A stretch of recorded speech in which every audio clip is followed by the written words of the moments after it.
Michael Barcelo, océanographe. Il s'agit de la première exposition dans un musée exclusivement dédiée au thème de la mer et à Michael Barcelo. Le titre emprunte évidemment à la longue tradition de la principauté de Monaco avec l'océanographie. L'exposition est un voyage depuis les origines de la vie jusqu'à l'apparition progressive d'une présence humaine, depuis les planchers océaniques jusqu'au retour de pêche, la navigation.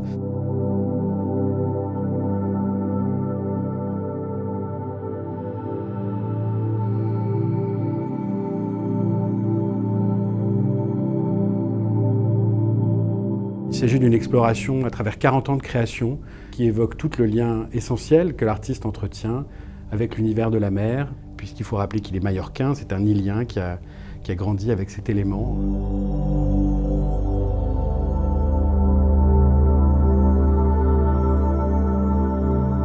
Quand j'avais 10 ans ou 9 ans, je ne savais pas trop ce que je ferais.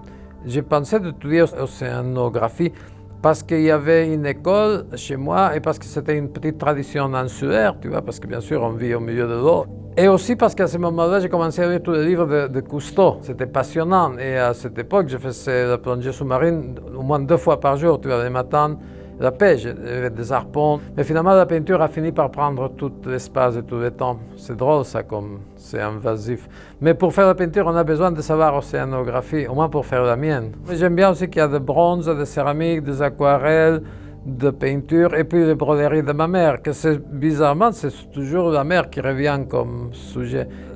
C'est point après point, millimètre après millimètre, c'est vraiment le travail de temps. C'est curieux que ma peinture, qui est plutôt fulgurante, non, de vitesse toujours, si je fais toujours le plus vite que je peux. La mer, c'est comme une métaphore de la peinture, non, comme une métaphore de ma peinture, une chose qui bouge, qui n'est jamais la même. Mon rapport à la mer est similaire à mon rapport à la peinture, je pense qu'on peut dire.